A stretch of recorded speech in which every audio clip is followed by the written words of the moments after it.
Islami bank Bangladesh লিমিটেডকে A category থেকে নামিয়ে সর্বনিম্ন জেড ক্যাটাগরিতে পাঠিয়েছে Bangladesh securities and exchange commission. টানা 2 বছর বিনিয়োগকারীদের কোনো লভ্যাংশ দিতে না পারায় এই সিদ্ধান্ত নিয়েছে নিয়ন্ত্রণ সংস্থা।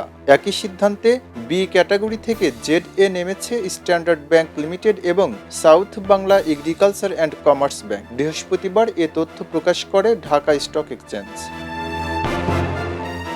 জেড ক্যাটাগরি পুঁজিবাজারের সবচেয়ে ঝুঁকিপূর্ণ স্তর হিসেবে বিবেচিত।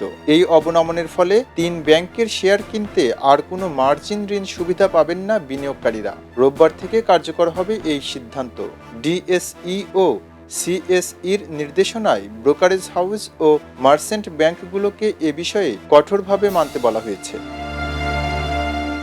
সংশ্লিষ্টরা বলছেন, ইসলামী ব্যাংক এতদিন ধরে বিনিয়োগকারীদের সর্বোচ্চ লভ্যাংশ দিয়ে আসছিল, কিন্তু সরকার পরিবর্তনের পর থেকে ব্যাংকটিতে বড় ধরনের টানাপোড়েন শুরু হয়।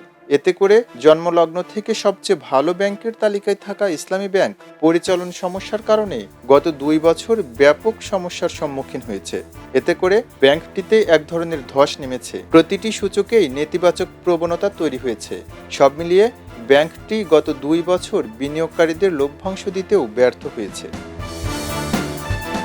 বৃহস্পতিবার লেনদেনের শুরুতেই এই অবনমনের খবর ছড়িয়ে পড়লে ব্যাংক তিনটিতে শেয়ার দরে বড় ধরনের পতন দেখা দেয়। ইসলামী ব্যাংকের শেয়ার দিনের শুরুতে ছিল 34 টাকা 70 পয়সা। দুপুরের মধ্যে তা নেমে আসে 33 টাকা 10 পয়সায়। দিন শেষে লেনদেন হয় 33.30 টাকায়। অন্যদিকে এসবিএসি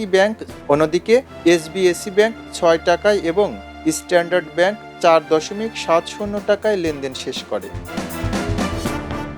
সব মিলিয়ে লভ্যাংশ না দেয়া এবং বিনিয়োগকারীদের আস্থা কমে যাওয়ার প্রভাবেই দেশের অন্যতম বড় এই ব্যাংক সহ 3টি ব্যাংক এখন পুঁজিবাজারের সর্বনিম্ন জেড ক্যাটাগরিতে স্থান পেল।